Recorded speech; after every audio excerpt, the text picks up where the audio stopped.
Have you ever wondered how we get crops that can survive a crazy drought or fight off some new disease or honestly just taste way, way better? Well, a huge piece of that puzzle is finding the perfect gene. But a plant's DNA has millions, even billions of possibilities. So where on earth do scientists even start looking? Right? I mean, imagine you're a plant breeder. You've got entire fields of plants, and you know, somewhere deep inside their genetic code is the secret sauce for that one perfect trait. The million-dollar question is, how do you actually find that one specific gene? And that is not an exaggeration.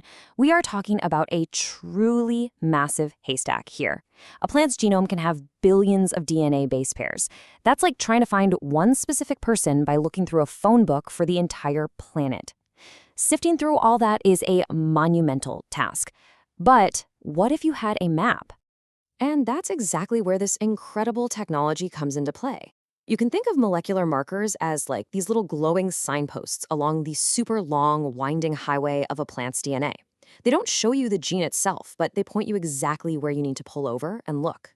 So what a molecular marker really is just a specific chunk of DNA that we know is physically located right next to the gene we actually care about.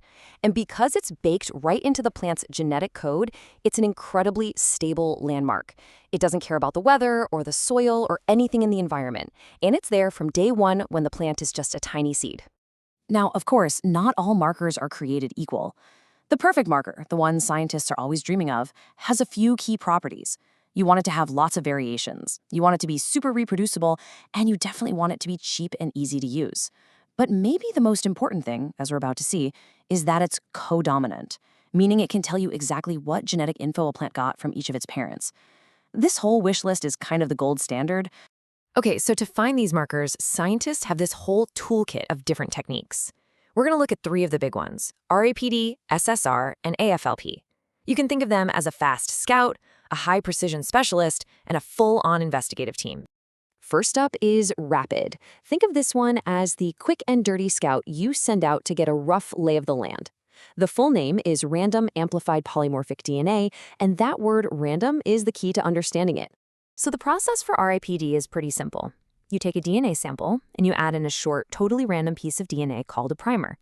Then you use PCR, which is basically a genetic copy machine, to make millions of copies of random bits of the plant's DNA. When you're done, you sort those copied bits by size. If a specific size shows up, that little band you see, the marker is there. If not, it's absent. It's a really simple yes or no answer.